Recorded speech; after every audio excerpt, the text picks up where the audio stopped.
So WitchFire is a game with a ton of different unique weapons, and I thought it would be a good idea to look at the different categories of guns and compare them to one another to see which of those types of guns come out on top.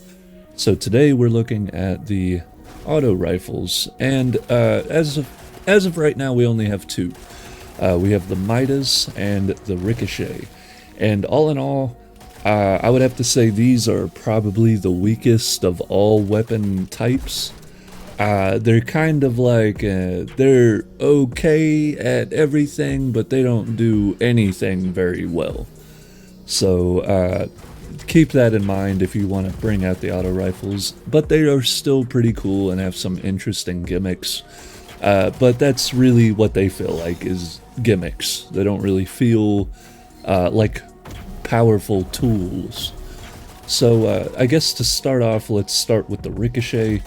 And at Mysteria 1, it says up to 3 enemies can be tagged while aiming down sights. Shooting one ricochets the bullet to the others. The link breaks on reload or when all targets die. It's an interesting mechanic, so you aim down sights, look at 3 different enemies, and then shoot one and the bullets will fly to the other 2. In practice, it's kind of wonky. It feels very gimmicky. You end up taking a lot of unnecessary damage because it feels like you're not getting the most out of this weapon by just shooting one dude. You want to be looking at 3 before you fire. So I find myself like running around looking for 3 different enemies, taking some damage that I otherwise wouldn't, and then, you know, going about my day. Whereas with other guns, you just look at the enemy and shoot them. At Mysteria 2, the first shot on a tagged enemy deals massively increased stun damage. So there's a higher chance that you stun enemies. It's really good if you tag an elite and then 2 smalls. That first, if you shoot the elite, you have a higher chance of staggering them. And then at Mysteria 3, the most powerful of all the Mysteria on this weapon, a powerful lightning each time an enemy is hit with 7 ricocheted bullets. So that's pretty self-explanatory. You tag 3 enemies, and every 7th bullet on the one, or on any of them, will send lightning to all 3. Now, in practice, this is a really decent crowd clearing weapon. It's pretty okay at getting through camps, but it does have one major downfall, and that is the lack of ammo, which is such a weird thing for me, being that the Midas comes with over 500 rounds.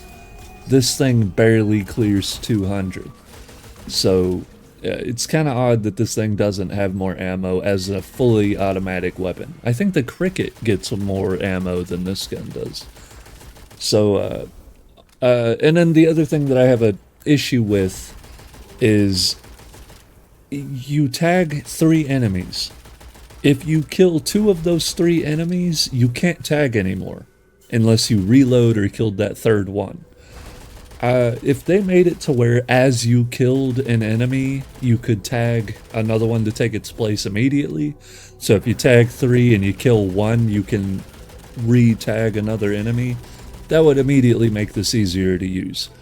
But as of right now, it's kind of annoying because it's like if you tag 3 and then you kill 2 of them, but one of them's off hiding somewhere, you just need to reload and re-tag another 3 instead of being able to tag other enemies as you go.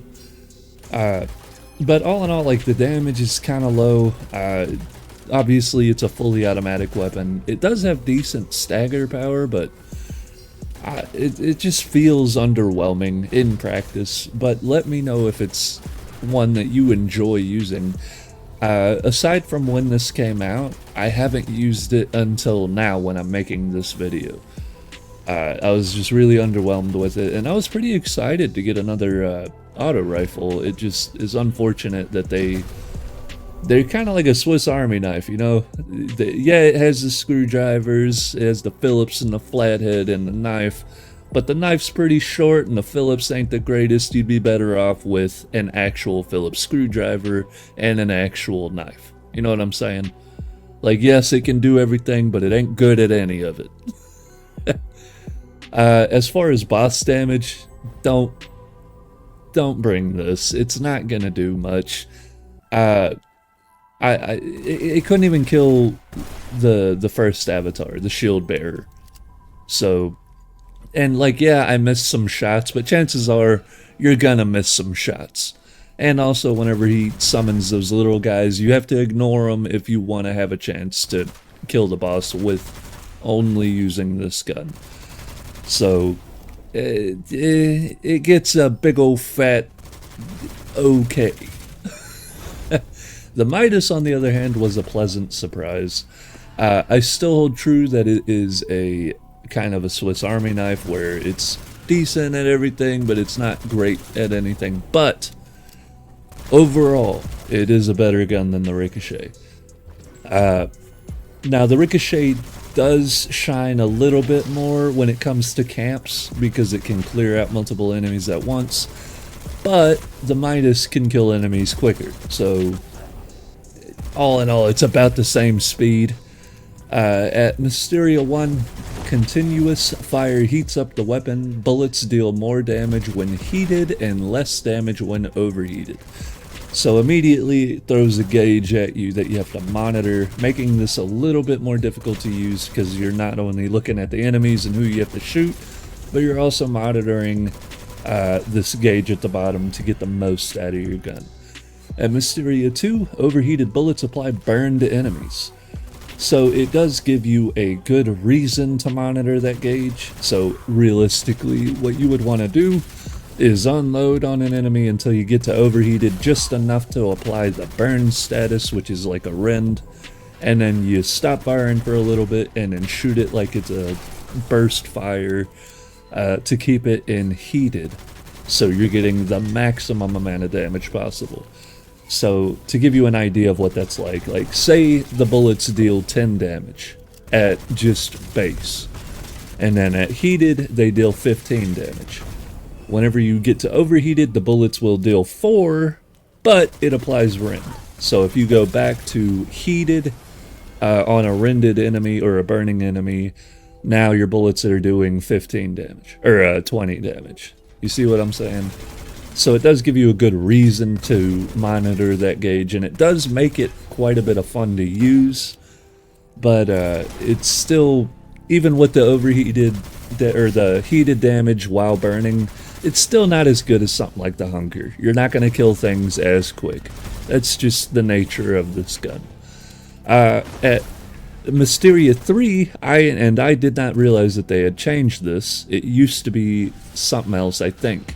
I could be wrong, but I do believe they changed the Midas. Reloading while overheated damages burning enemies. Very fast reloads when the gun is overheated. Now, if I'm not mistaken, the second half of that used to just be all that third Mysteria. It used to just be quick reloads and overheated. I'm really happy that they gave us the burning enemy damage, even though it's not even that much, but it does give you a little bit of a crowd clear option. So if you have a bunch of enemies in front of you, you can just fire overheated bullets at all of them and then reload, and it'll chunk all of them. Now, I was pleasantly surprised at how well this thing handled the shield bearer. It was able to kill him with 75% of its ammo. Like, I still had ammo to burn, which I really didn't think was the case. I really didn't think either of these were going to be able to take out that boss. Now, for the other two bosses, I don't think it's going to be the best option ever. You know what I'm saying?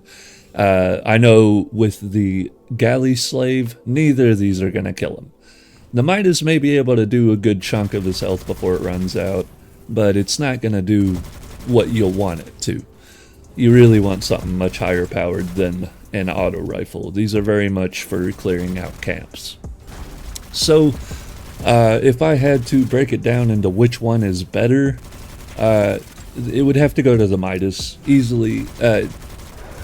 Yeah, it's a little more difficult to use because you have to monitor the gauge, but it is kind of, if you can get past that, it's an easy to use gun.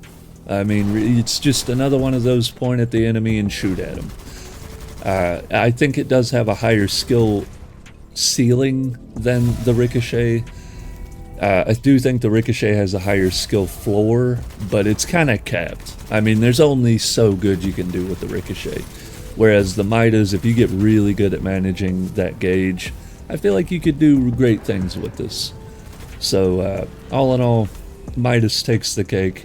I know it's probably a little bit shorter of a video, but that's the nature of the beast. Now, do look forward to next time. I think we will take over the machine pistols. That is going to be next. And now what I wanted to bring up is with the shotguns, it may go a little differently. Because the shotguns, neither of them really have enough ammo to deal with a bunch of camps. So it may just be which one can handle bosses and elite enemies better. So you'll have to forgive my video when it comes out on the shotguns, being that they just don't have enough ammo to deal with camps. I'll probably show 1 or 2 camps, and then it'll just be which one kills the boss faster. Because both of these can destroy the boss. So, and with all that out of the way, have a nice day.